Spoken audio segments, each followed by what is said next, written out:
Hey Raghunath, tell everyone about our Patreon community. Sure, Kaustubha. The Wisdom of the Sages Patreon community is an incredible online yoga resource. If you like the type of yoga wisdom and culture we share on the show, then our Patreon community is a great next step. This is a listener-supported podcast, and any level of sponsorship will unlock a wide range of live and archived classes, talks, and even workshops. Raghunath teaches, I teach, and we have a host of other excellent teachers on topics ranging from yoga philosophy, asana classes, storytelling, Ayurveda, kirtan, cooking, meditation, and a lot more. We even have an incredible online Bhakti 12-step recovery group. So if you want to check it out, go to patreon.com/wisdom of the sages. All right, let's get it on. Om Namo Bhagavate Vasudevaya. Om Namo Bhagavate Vasudevaya. Om Namo Bhagavate Vasudevaya.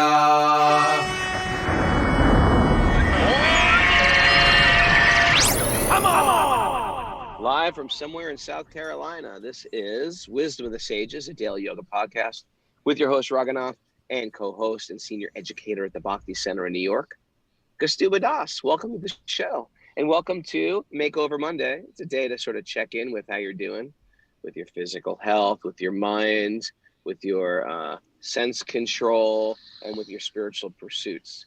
We like to always check in. Okay, last week was pretty good. Went a little off track with diet, say. I'm going to reconnect here. It's Monday. It's a whole new slate. I'm doing it today. Me and Justin are fasting all the way up to Henry's. We're going to see Henry today.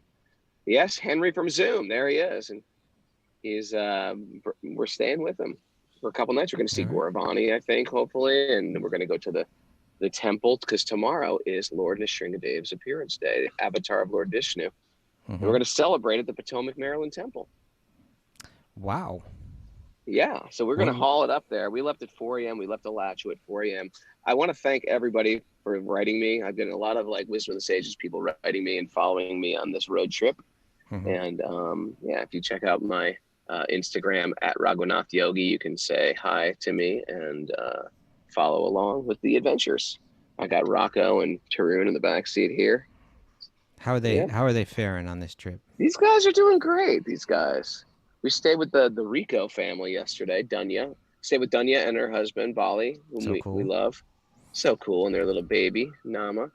And we went to the beautiful springs, which are breathtaking. They're like these, there's a lot of springs, especially in northern Florida. And you can jump in tubes and float down this cooling, it's hot out, but the water's cool, but not too cold. And it's a beautiful tropical, clear, about, anywhere between 5 foot and 8 foot deep spring river. And it just goes down for hours. And it was just so pleasant. Hours, really? Yeah, you can go for hours. We went for the 2-hour journey, but you could make it a 4-hour journey too. And then how do you get picked up, or how does that work? You either walk back. They have like little, little shuttles. Okay. Or you walk. I shuttled it because I'm a little lazy. All right. And I took the 2-hour one instead of the 4-hour one because even at the relaxing springs, I'm in a rush. I was like, let's get this moving. Saw lots of.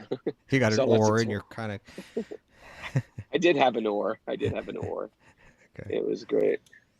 Well, but it was just so nice to be around big communities of devotees. It's really special. I felt really uplifted. I met tons of others. Man. I saw the video. There's a lot of others. With Nitai Lieberman holding the microphone for you and little Gopi dancing in the back. Yeah, if you don't follow me on Instagram, I posted a nice picture of the Gopi and Nitai Lieberman, and I met the mother and father. And it was sort of weird that I knew an 8-year-old and a 5-year-old, but didn't know the father. That was peculiar, but it was. But the parents are super sweet. Yeah. Karma Karuna and Janavi, his mother's name. They were great. Nice. So anyway, we're back and we're heading up north. We're going to marathon it. And our Makeover Monday is we're fasting. And you know what else today is today, Kaustubha? I do know what else today is. It's the 80th birthday of Bob Dylan. come on, we were supposed to act out like you didn't know, and you were going to be I didn't know surprised. that. You got to tell me that. You got to tell me Didn't that. didn't we choreograph this? I don't remember that. It's Bob Dylan's 80th birthday, and the other day on the show, I mentioned that before I got into punk rock, I was obsessed with Bob Dylan. Yeah. And then I got a Sex Pistols record, and it was all over. And I just Okay. dropped it all. But I actually got some feedback from people too. One guy wrote me and says, I love Bob Dylan too, but I did it the opposite way. I got into hardcore punk, and now I'm into Bob Dylan. That's But progress, anyway, maybe. well, Bob Dylan, he was always on a spiritual path. Bob Dylan spent time with the devotees of Lord Krishna. Yeah. I know that. He's got something. He went to the temple in Los Angeles. He drove across the country with a devotee chanting. Met Mother Arundhati, apparently. Friend of ours, right? Yeah, a friend of ours. And but then he got into a Christian path and put out all those Christian records, which I'm going to quote. I want to do a quote today. I want to do a quote today from a Bob Dylan song that can tie in with Bhakti. Do you know which one I'm thinking about? I have absolutely no idea, Raghunath. Please share. Reveal this. Well, I know you're going to think it was You Gotta Serve Somebody from Slow Train Coming. Okay. Slow Train Coming Around the Bend, which is a great song because in the material world, basically they say that's coming from the devotees. Devil. It might be the devil or it might be the Lord, but you got to serve somebody. That's the quotation in the song. Okay. I don't know if we'd say the devil, perhaps. We would say, well, you got to either serve your ego or you got to serve God. Poetic license there, I think. I don't know if it's poetic license. I think it's like Christian license. Well, I think even for some Christians, it's kind of poetic. Like it doesn't necessarily. You think the devil is poetic? Well, for some people it is. Yeah, I don't think devil's all real, Christians. man. Okay, all right. Thank you for that, revealing that. All right. So, what's your lyric? Well, that itself is a great one. You got to serve somebody in this world. You got to choose. Are you going to serve God? Or are you going to serve your ego? And that's a powerful statement. Okay. Am I being God, or am I trying to be God or serve God? But another one which is quite beautiful, which Satyaraj Prabhu, our good friend, author, prolific author, said he quoted what's that song called? It's called Like a Rolling Stone. Like a Rolling Stone. That's one of the hits. Yeah. When you got nothing to lose. Yeah. And it's sort of like this idea of like when you actually understand. Now, I'm not sure how spiritual he was when he wrote this song because it's one of his older songs. But it had some insight. Well, yeah. When you in Bhakti, we understand that you're not the possessor of anything in this world. And where is our fear and our anxiety, which has sort of been an ongoing theme about this in this chapter? Where's our fear and anxiety coming from anyway? The idea that we are the controller, we are the possessor, we are the owner. When in fact, and this isn't a Hare Krishna on the street telling you this, isn't any thoughtful writer. So many thoughtful writers, poets, lyricists, we are not possessors of anything. Everything gets stripped away from us, taken away from us. It's all on loan to us. And so when you fully understand, I'm not a possessor of something, it melts your anxiety, your distress, your fear, because we are in fear constantly of losing our stuff, losing our things, losing our family, losing our health, losing our body. And when you got nothing to lose, my friend. Yeah, well, there's a wisdom in it. There's a wisdom in it, right? There's a wisdom. Because the song, it kind of plays out like, he sounds rather bitter, He sounds really bitter. He might be bitter, Bob Dylan. He might be a little bit bitter at this point in his career. But what he's saying is something, there is a wisdom in understanding that everything that I think is mine is actually not mine. And let me renounce it now. Right. In other words, it doesn't even necessarily mean physically renouncing something, but at least it means consciously understanding that my body is not mine, that my possessions are not mine, that I'm passing through, this world, which is in a sense of phantasmagoria, knowing that there's nothing here that I can hang on to. And so therefore I'm careful not to develop attachments to it. Right. So like the lyric, like once upon a time you dressed so fine. right? Threw Even the your, bum a dime in your prime. yeah, it's like you're on top one moment, right? Right. But you know that it's only a question of time until time separates you from that, and now you're down. And that's the nature of the material life, is that it's so it's, once upon a time you dress, even your body is a type of dress, right? Like once upon a time you had a beautiful body, but Yeah. given enough time you won't, or you used to, you threw bums a dime in your prime, at one point you're financially well off, at one point you're materially well to do, but you know that it's only a matter of time before you're separated from that. And so the wise person kind of recognizes, I'm not wealthy, I'm not poor, I'm not beautiful, I'm not ugly, I'm not old, I'm not young. I'm just passing through these phases of all of this, but I just pass through them all. And if I become attached to these things, then I suffer. And this song seems to be like that. Now aren't you see, now you're suffering, aren't you? Right? Yeah. Y- Yeah. Because I haven't been to Alachua since 1993. If you Wow. don't know, it's a big Krishna community there. Big. I mean, pretty big. It's probably the biggest in America. And not, but and a lot of people who've been like devotees for many years. It's very mature. There's all different types of groups, men's study groups, and men's, even like recreational things like softball leagues or something like that. I just made that up, Hmm. but things like that. There's just a lot of groups and groups of devotees and all different types of devotees, and um, it was really interesting for me because since I haven't been there since 1992 or 1993, Shelter, when we were monks, played there as sort of like a gesture for all the kids, because there was a kids' school there, Hmm. and we played for them. So you got to understand, if that's how many years is it? Mara, you're a mathematician. 1993 minus 28. 2021. How many? 28 28. years ago. Wow, Jesus H Christ. That was a long time ago. So 28 years ago, if you were 10 years old and you saw Shelter play, you're 40 years old now, practically speaking. Mm. And so I was running into kids who I knew prepubescent, who now have mustaches, children of their own, 10-year-olds perhaps, careers, and all the stuff that goes with being 38 or 40 years old.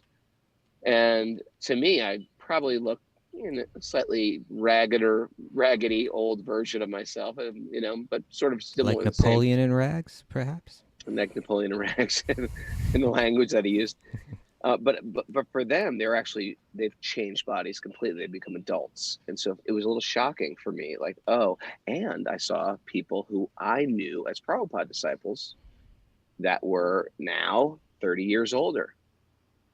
I knew them when they were Hmm. 35, and now they're 65. So just to see the timeline of people, you froze them in your mind at one phase of their life, and now they're in a different phase of your life.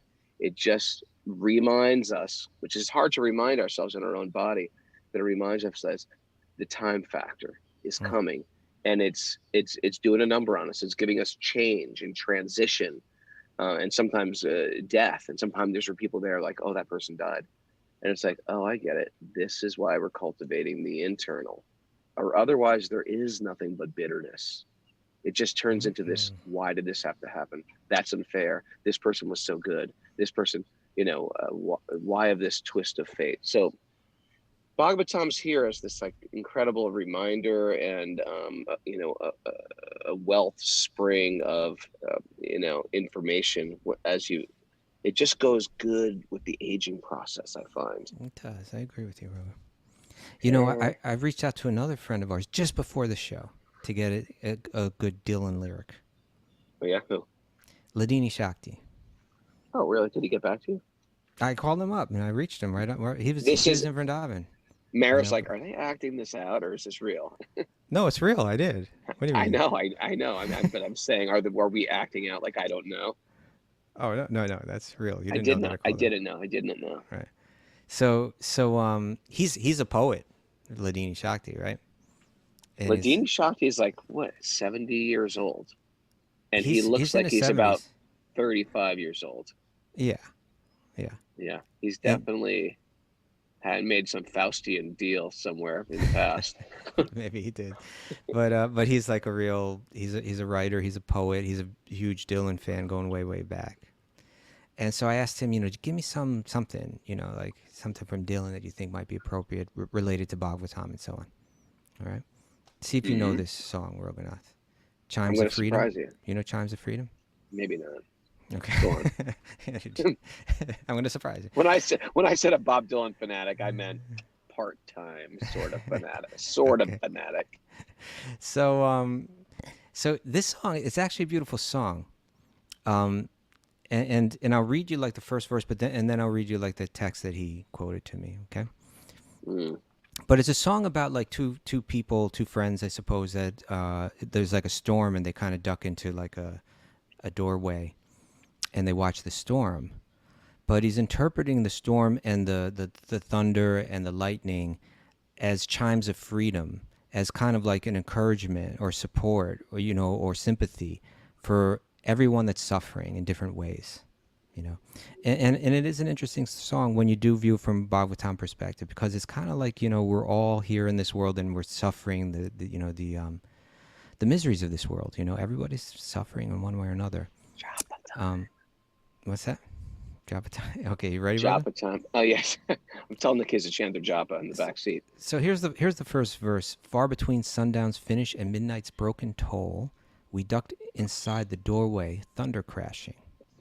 As majestic bells of bolts struck shadows in the sounds, seeming to be the chimes of freedom flashing. Flashing for the warriors whose strength is not to fight. Flashing for the refugees on the unarmed road of flight. And for each and every underdog soldier in the night, and we gazed upon the chimes of freedom flashing. Okay, now this is the line that he pulled out, and this one, it has to do with the mind, and you just said something about the mind when you started the Monday, the Makeover Monday thing, right? Yeah. That we have to stop and look at our mind, and in one sense, our minds are very vulnerable, aren't they? Yep.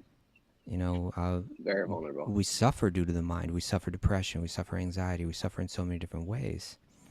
Now, according to the Bhagavatam, that mind is just a piece of equipment that we're given to move through this world with. And it's provided by and looked over by the devas, right? It's like that equipment, there's someone that provides that equipment and kind of maintains that equipment. And that's the demigods, right? That all of our body is kind of like there's someone behind it all. And so he felt that Ladini Shakti, he brought this up feeling that he felt that it connected in that way. He writes this. This is the verse that I'm that line comes from. It says, through the mad mystic hammering of the wild ripping hail, the sky cracked its poems in naked wonder, that the clinging of the church bells blew far into the breeze, leaving only bells of lightning and its thunder, striking for the gentle, striking for the kind, striking for the guardians and protectors of the mind. Interesting, right? Yeah. And the unpawned painter beyond his rightful time, and we gazed upon the chimes of freedom flashing. But I kind of appreciate it, because it's like, I don't know exactly what his conception was. Right. But it does fit in to the idea that, behind everything, there's Krishna, and then within this material realm, which is a dark place that we somehow choose to wander through,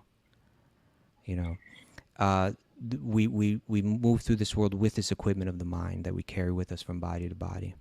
And we can enjoy pleasure in that mind, but we also enjoy suffering, But it's saying that he's feeling like there's some divine power that is chiming out in support of the gentle and support of the kind. If we're learning something, if we get there, and also striking out for the guardians and protectors of the mind, right? So that may we all have that blessing, like we can. That kind of blessing is there, through Bhagavatam, through the association of the Vaishnavas, through the appreciation of every living being, for appreciation of the devas. It makes me, when I hear that line, it makes me think of like when common thing that yogis in the Western world probably know nothing about, but those that go into the tradition find, like applying tilak to the body. Sure. Where you take some clay and you make a symbol on 12 different parts of the body, and you call upon a different form of Lord Vishnu to protect the body, protect the mind, protect from all the different directions and all that. I thought that was an interesting line. Troy Wainwright's got some on right now. Does he? All right. If you're looking this on Troy? Zoom. Yeah, Troy. Looking good. I definitely did not know that song. It's beautiful that when these songs, any lyricist gets tied into some eternal truth, that song sort of like lasts forever. You know what I mean? The lyrics become eternal and they like can resonate with you. And of course, as you're a devotee, you start picking out pieces, like almost like cherry picking. Oh, that line relates to the spiritual, that has some spiritual significance, etc. So as we practice bhakti, we start to see wisdom in everything. That's another interesting facet of it. But yeah, Bob Dylan's definitely on that spiritual path. Happy birthday, Bob. Happy birthday, Bob. What kind of karma does this guy have? I'd love to see his astrological chart, huh? Okay. Like to get that much fame and that much, he changed the world in a lot of ways. He did. That generation ahead of us, they all love him like crazy. Are you ready now? Yeah, and then he had a son that was a singer and a songwriter and never got that big. Jacob Dylan. Imagine having that karma where you get born into that. That's a whole nother type of set of karma. Okay. The wallflowers. Yeah. Wallflowers, yeah. All right. Narayanam namaskritya naram shaiva narotamam devim saraswatim vyasam tato jayam madiraye. Before we start in the Srimad Bhagavatam, which is our very means of conquest, one should offer respectful obeisances to the Supreme Lord Narayan, unto Narayan Rishi, supermost human being, unto Mother Saraswati, the goddess of learning, and to Srila Vyasadeva, the author. Nasta priyeshu badreshu nityam bhagavat sevaya bhagavati utamashloke bhaktir bhavati naishtaki. By regular attendance in classes on the Bhagavatam and by rendering service to the pure devotee, all that is troublesome to the heart will become extinguished, and loving service to the Supreme Lord, who is praised with transcendental songs, will be established as an irrevocable fact. Om Jnana Tamarandasya Jnananjana Shalakaya Chakshurunmilitam Yena Tasmai Shri Gurave Namaha. I was born in the darkness of ignorance. My spiritual masters, my teachers have opened my eyes with the torchlight of knowledge. I offer my respectful obeisances at their lotus feet. Mara, did we ever decide if obeisances was a English word or not, or an old British word? I'll look it up right now. Is it in the dictionary? It doesn't come up in. It doesn't come up with like your Microsoft autocorrect. It's from late Middle English, from Old French, actually, from the French word obey. Yeah. Okay.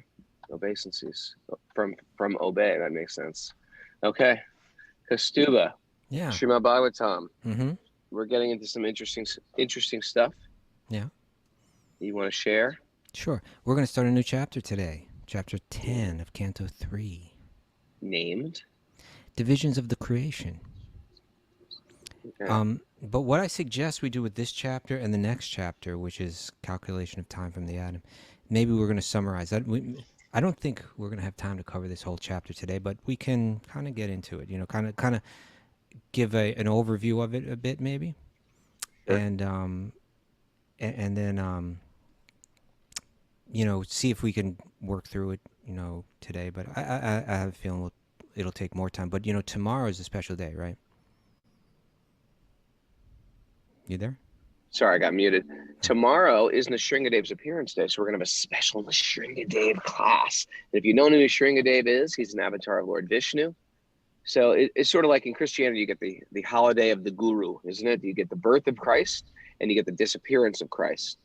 In Vedic philosophy, there's so many different avatars and goddesses that there's so many holidays. It's like you don't even get a regular day to go to work. There's so many holidays. And the interesting thing, if you go to India, there's even more. We're not even celebrating all of them. It's almost like, how do you guys even have a jobs? Because there's holidays like happening so much. But anyway, tomorrow is the appearance of the avatar Narasingha, who is half man, half lion. And do a little storytelling for us? Do a little storytelling. Kaustubha will get a little deep because he's a deep guy, and I'm looking forward to that. All right, me too. So, but let's see what we can do today. We may have to finish this after that on Wednesday. Finish the chapter, but it's a chapter that's going to describe. We heard in the previous chapter, Lord Brahma knows he's got this duty to perform. He's got to create the universe. He's got to create the bodies of all the different living entities, lay everything out, provide the equipment. It's like all the jivas were kind of all the souls at this point in history, they were kind of waiting, kind of asleep, and he's about to create all the equipment with which they'll use in their sojourns throughout the material world. And he was afraid, I don't want to develop pride, I have this important role and so on. And he was given all these blessings, by keeping your mind fixed on me. Vishnu was saying, you'll pass through all of this without being affected by the material energy yourself. Which is a huge clue about life, for ourselves. Oh, if we can manage to fix our minds on God, see God everywhere, see God in every living being, then we can pass through this world without being damaged by it, and transcend it. So now we're going to hear about how he created, and it's being divided, it's being categorized, and it's going to describe that there are 3 levels of destruction that take place in the universe. There's the destruction of our own bodies, and then if we live long enough, let's put it this way: if we stay in this material world long enough, we pass through the destruction at the end of Brahma's day, which is many, many thousands of years. And if we still continue to live in this material universe, for long enough, a very long time, there's the destruction at the end of Brahma's life, which is the destruction of that particular universe, right? So there's these cycles, and then new universes are created, and there's cycles. So that's going to be described. Also, there's going to be a description of the primary creation. And what that means by primary means, just like if you were going to create something and you would go, like, say you were going to make a go-kart, right, Raghunath? Yeah. Right. Go-kart. Okay. I know you made one when you were a kid, right? So you go to a hardware store and you get some stuff that's already created. Like you get the wheels. Like you're not going to make your own go-kart wheels. You're going to probably buy some. I made my own. Thank you. Is that why you were slower than all the other go-karts out there? Yeah, they weren't the right shape ones? and they wouldn't roll. Okay. I mean, they didn't triangles. So you'd buy wheels. Tried to reinvent the wheel. Right, and maybe you buy a steering wheel, and maybe like certain stuff's already created that you use in your creation. Sure. And so we're going to hear about what's already created that Brahma uses, and it's interesting stuff, right? Okay. Very interesting stuff. Then we're going to hear. Then what he does is he takes that equipment and he makes the different types of bodies, and that comes in different categories too. So you hear about how there's plants. He creates the bodies of plants. He creates the bodies of what. I should really look in it, but it says like the lower, species, and it describes, it gives the categories of the lower species and what the different categories of that. Then there's the human lower beings. Lower than plants. No, lower than plants are the immovable, but then amongst the movable, you have the lower species, and then the human species, and then like the upper species, which are like the demigods, the devas. I'm interested. My theory is that you got plant-eating animals and birds. You have meat-eating plants, animals, or birds, predators, and then you have the ones. So I was thinking the higher ones would be the plant-eating, like cows, sheep, deer. Then you have these more ferocious ones that eat flesh raw, and then you have ones that eat dead flesh, like vultures, scavengers. Right? Scavengers. I think they would be the lowest born. Well, the way that if there is a hierarchy. If there is a caste system amongst animals, that would be the lowest. Yeah. Well, the way that it has different ways of categorizing things. Like it describes the plants as that their nourishment is upwards, right? Like through their roots, they're pulling stuff, and so from down low they pull their nourishment up, and then for the lower species, their nourishment is horizontal, right? Like their digestive system is running in a horizontal path, right? And then for the human beings, the nourishment is downward. So like that's one way that it's categorized. Amongst the plants, there's different categories. There's flowers, the ones that have flowers but no fruits. They're the annual plants. There are plants that need support, like vines and creepers and stuff. There are plants that are hollow, like bamboo. There are plants with a stiff trunk that don't need support, like trees. And then there are plants that give fruit through their flowers. So it breaks things down that way. And then with the lower species, there's 2-hooved, 1-hooved, 5-clawed, and then the birds and the aquatics. So there are different, and then amongst the demigods, there's different categories. There's the Vibhuda demigods. I think that just means the demigods, the devas themselves. And then there's the Pitris, the forefathers. Forefathers are sort of like unembodied. What are the forefathers? Are they unembodied? Well, they have a body, I guess, a subtle body. A subtler body, yeah. Then there's the Asuras, the demons. Those are against the authority of Vishnu, yeah. That's right. Then there's the Gandharvas and Apsaras. They're sort of incredible singers. They specialize in music, which is interesting. It's like in an atheistic world where there's no God and it's just everything is matter, how do you explain music? You can't even you all right? What do you mean? Music is like otherworldly. Music is otherworldly.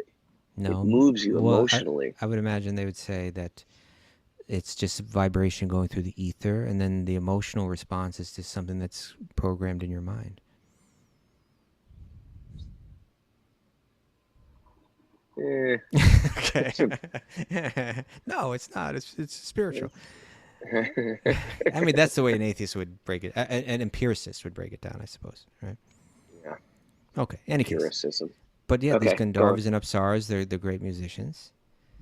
Then there's the Yakshas and the Rakshasas. These are some dangerous characters. Well, yeah, they're lower species of beings. Well, they're higher than us, though. Right. They're evolved in one sense, but they're really against the authority of Vishnu and are troublemakers. They're universal troublemakers. They create some trouble. Yes, they do. Commonly, they do. There's some nice ones, though. There's some exceptions, right? Yakshas and Rakshasas? Yeah. Some nice Rakshasas out there. For instance, Hidimbi. Yeah, good point. Hidimbi, yes. Hidimbi. She married Bina. Hidimba was another story. Yeah, he was a bad guy. Mahabharata. We won't get into that now. Then there are the Siddhas, the Charnas, and the Vidyadharas. So the Siddhas are perfected beings, or like mystics who have their own planet, a planet of mystics. Mm-hmm. So who else did you say? Siddhas? Charnas and Vidyadharas. Vidyadharas, another interesting species of beings. Anyway, these are all there's planets for all these people. That's right. And then there's another category, Raghu. There's two more categories. Bhutas, Pretas, and Pisachas. Those three are types of ghosts, ghostly beings. I mean, they have no material body, but they have some. We should actually find out that real distinguishing quality between each of those ghostly beings. I think there's even more. I think there's even more. Okay. Well, this is what this chapter is this is how this chapter is categorizing it. Yeah. And then there's the Kinaras, Kimpurushas, and others. Kinaras, Kimpurushas, and others. Okay. Okay, I don't know so much about them. Me neither.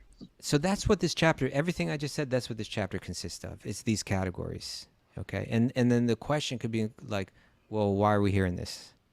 Yeah. I thought this was a spiritual book. Yeah, why are we hearing about all these things? Yeah. Or let's talk about God and the soul. About Krishna. What to do. Yeah. So how the way that I understand this is it's kind of like we're seeing the blueprint of the universe. It's all kind of being laid out in front of us. Right. Like, for instance, I didn't get into it, but I'll get into it now. When it describes the two, I mentioned there are two different levels of creation. And one of the first one is called the primary creation. So that's the equipment that's created by Lord Vishnu that Brahma will use to create the bodies of all these different beings. Okay? Yeah. And so that consists of, first it says the Mahatattva, which is the sum total of all material ingredients. But then it says the Ahankara, the false ego. In other words, it's like Brahma's got to create, it's almost like he's creating the virtual reality that'll be realistic and that will provide the illusion that we have chosen. Mm-hmm. And for that to work, he's got to get the programming. And part of that programming is this programming called Ahankara, false ego, this influence that makes one identify with the body. Mm. Okay, so there's the ahankara. Then there's the objects of the senses. Once I'm in the body, I need to start to enjoy stuff, right? Like I need to engage. That's the whole point of this illusion, is that I'm going to engage my body in tasting things. So I need the senses. The 10 senses are created, 5 knowledge acquiring senses, and 5 senses of action. And then the objects of the senses, all those things that relate to those senses. Like for the eyes, there's, sight or light, I suppose you could say. And then, there's taste for the mouth, and there's aroma for the nose, etc. So for all the senses, there's the objects of the senses are created. And then there's the mind and the devas that are associated with the mind. Here it's interesting. It seems to be that the bodies of the devas are not created by Brahma, but those are actually created by Vishnu, if I understand this correctly. Huh. Yeah. So you have the devas, or the demigods, and the mind, which gets back to the Dylan lyric that we were reading, right? The guardians of the mind. Yeah.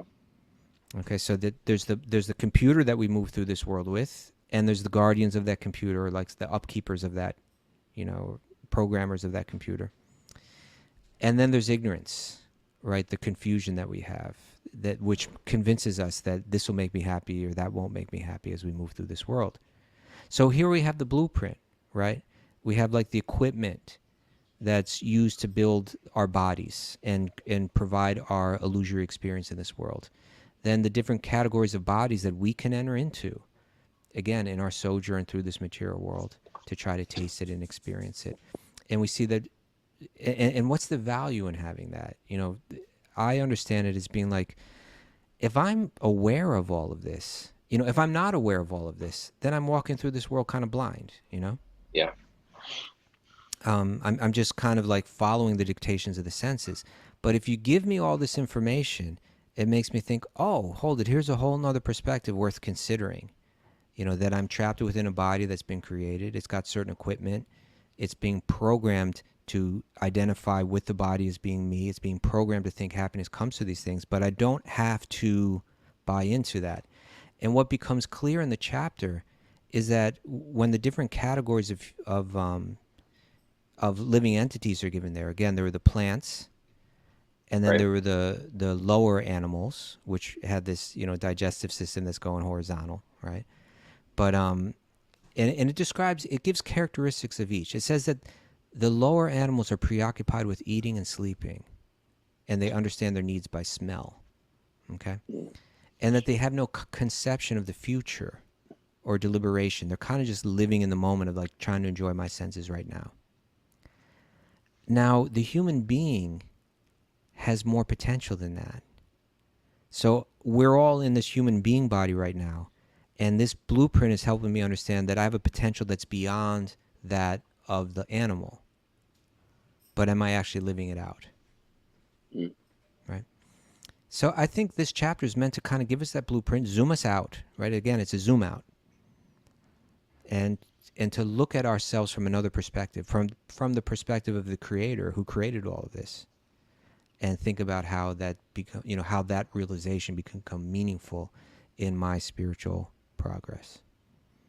What do you think about that, Raghunath? I like how you broke it down.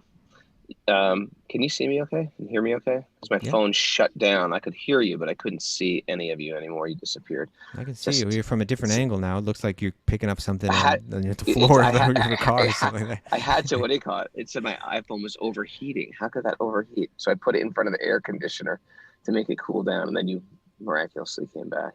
I bet you have about like 47 apps open on that phone right now or something like that. Maybe. That's well, I will say that the Bhagavatam is so complete.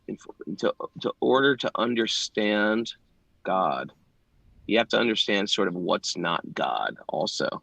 And so I think there is a big breakdown of everything in the universe, in creation, in the things that we perceive, and it gives a lot of information in the things we can perceive, all the elements, all the species of life, and then all these things that you can't perceive, like the demigods or the lower planets or higher planets, or planets that are invisible to our even to an empiricist. Isn't that interesting? using our empirical senses, we have come to the conclusion of this, but our empirical senses are limited. Therefore, you're not going to know everything anyway.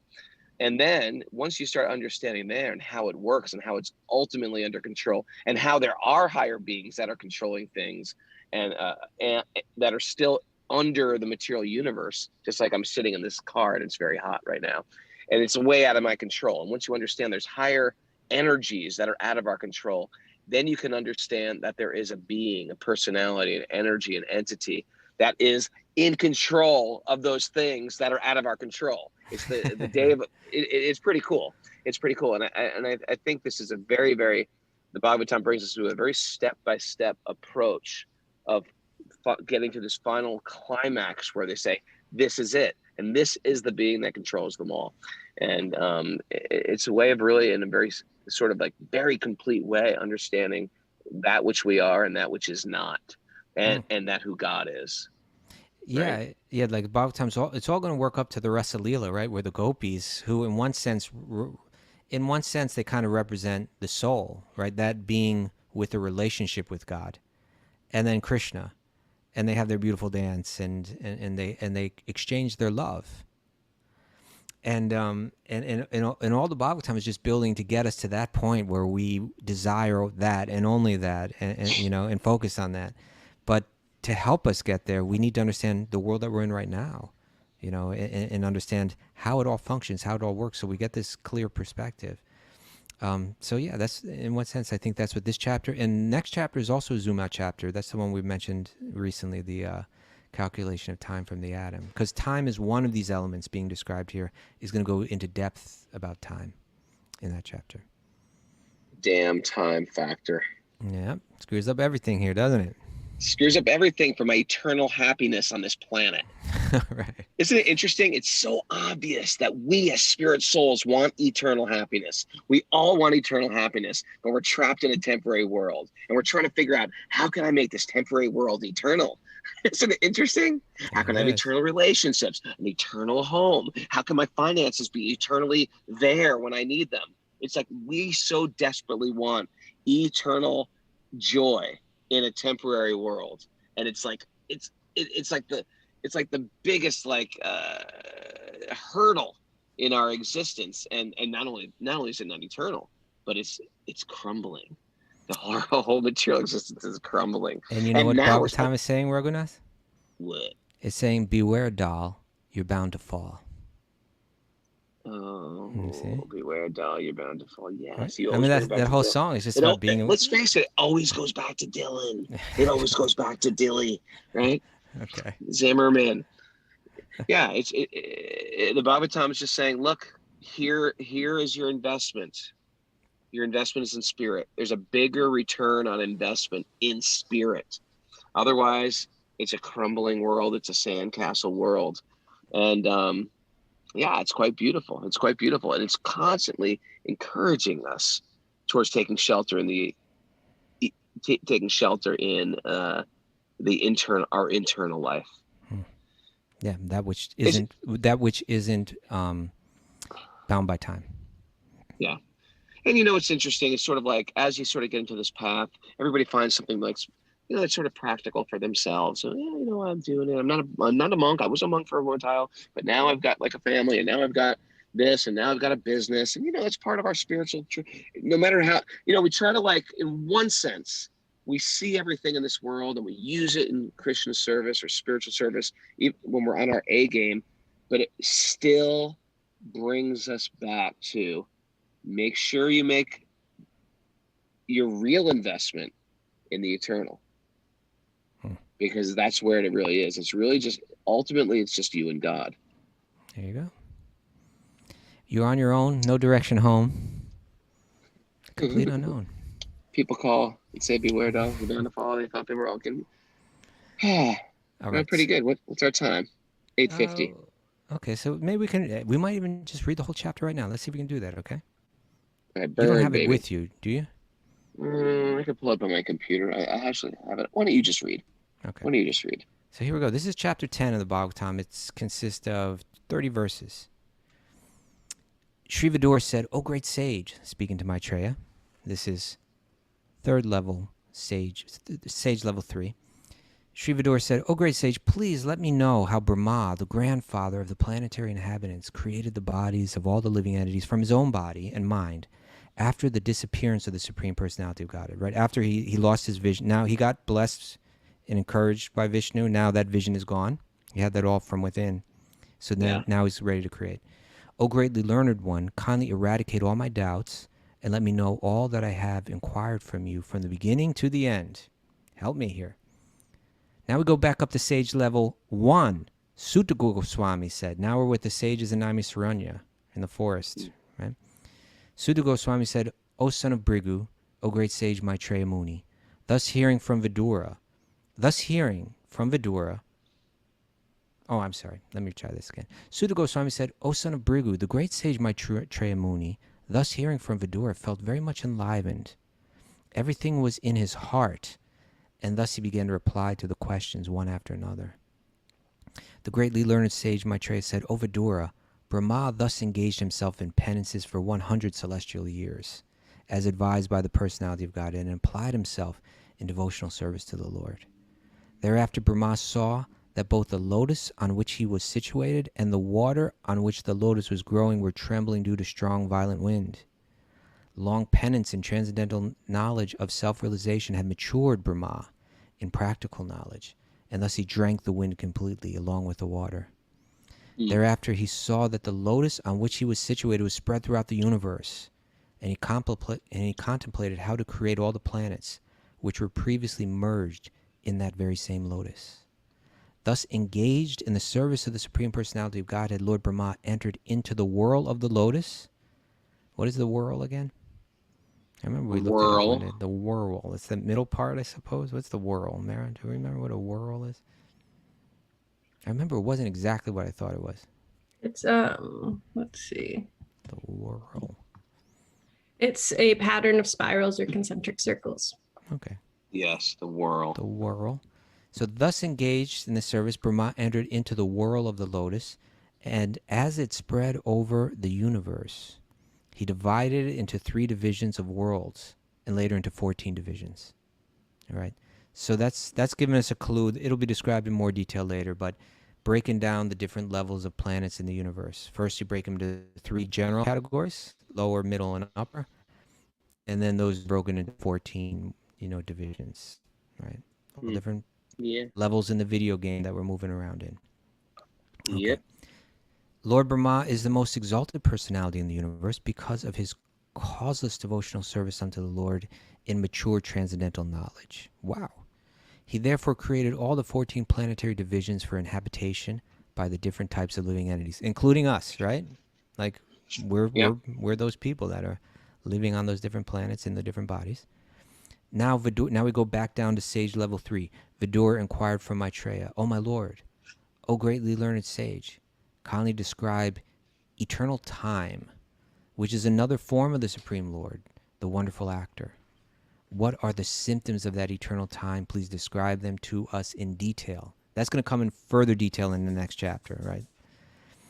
Maitreya responds, "Eternal time is the primeval source of the interactions of the 3 modes of material nature, right? It's the thing that moves this world. It is unchangeable and limitless, and it works as the instrument of the Supreme Personality of Godhead for his pastimes in the material creation. This cosmic manifestation is separated from the Supreme Lord as material energy by means of time, kala, which is the unmanifested impersonal feature of the Lord, right? You either bow down to God or you bow down to God in the form of time. But one way or another, you bow down, mister. Right? There we go. Let's bring it back to another hero of song lyrics, Boy George. Okay. Boy George had a big Krishna conscious, like... He did. Both Bob and George. And the other George. And the other George. I was trying to get Boy George on the show for the longest time, and I just sort of like kept on hitting some dead ends. But the guy had deeper... I still have faith we're going to get Boy George on the show. Okay. Oh, wait. Dr. Justin says he's got inside. He's got some connections with Boy George. All right. He's a lot of these people, these lyricists and singers, and part of their becoming famous is they see the world from different angles, and it can't help if you're a little bit spiritual to at least read the books of the Bhagavad Gita and the Bhagavatam. That's right. Right? That's right. All right. Okay. So more on time. He says, this is Maitreya speaking, it is situated as the objective manifestation of the Lord under the influence of the same material energy Vishnu. This cosmic manifestation, as it is now, it was the same in the past and will continue in the same way in the future. Now, he says there are 9 different kinds of creations. And those are the things that I read earlier. We'll recategorize them as we go through. Besides the one which naturally occurs due to the interactions of the modes. There are 3 kinds of annihilations due to eternal time, the material elements, and the quality of one's work. And those are the 3. If you break that down, the commentators explain. If once I enter into this material world, there's the destruction of my own body, annihilation of my own body, and I'll go through that many, many times, likely. There's also the universe is kind of like erased and recreated, and like just like you see in nature, like there's a flood, you have a certain, the 100-year flood. Yeah, that kind of thing. So there's that kind of thing within the universe that happens at the end of Brahma's day. And then there's the major thing where the entire universe goes back into the body of Lord Vishnu, the ultimate annihilation of the universe at the end of Brahma's life. So these are 3 different... Annihilation is taking place in this world. It doesn't take place in the spiritual world, but in this world, there are these cycles where we experience annihilation. Okay. Both on the micro and the macro. Man. And that's your Fibonacci spiral, brother. Yeah, there's the macro, there's the micro, there's the micro, massive levels. Micro level. Massive. Yeah. Fibonacci. There you go.